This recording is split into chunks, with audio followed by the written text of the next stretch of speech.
The reason why that is so is that we need to go back to 2011 when basically we started developing our platform.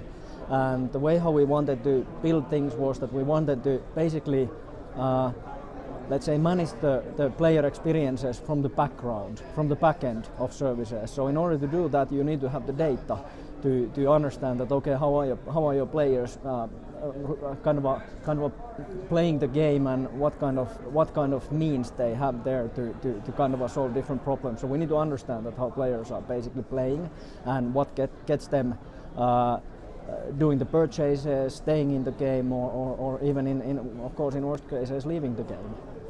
And that all is of course based on the data. So we started in 2011 and we started to build on the Amazon AWS. And the thing is that for us it was very important that whatever we would collect, it would have to be actionable.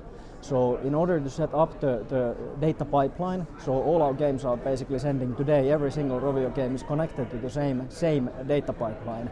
And we are getting some 2 to 4 billion analytics events on a daily basis.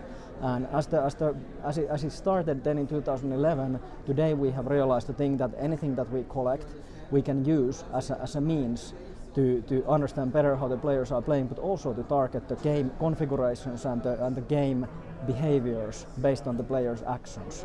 And of course then everything starts from the quality of the data. So it is very difficult to do any machine learning activities, for example, if the data is scattered or if the data is not kind of telling the truth of the events. So for us it really is about getting the basics first right, getting a good data pipeline, working data pipeline, and then creating also visibility throughout the whole company.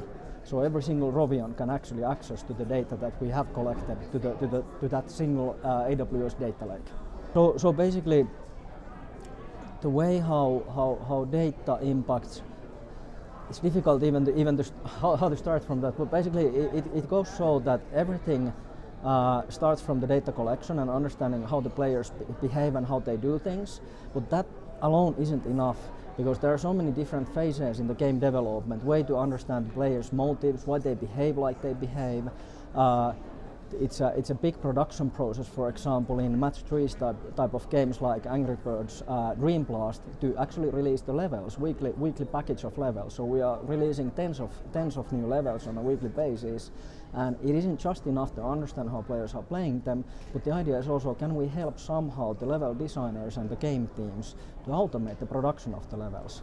So it starts from understanding and being able to report, but also in building the tooling with the aid of the machine learning to help them to, for example, test the levels beforehand without even actually manually having to test with the real users. So basically understanding how the players are playing in real life, comparing that, creating machine learning models based on that, and then comparing the upcoming levels to those kind of created machine learning created level difficulties, if you will.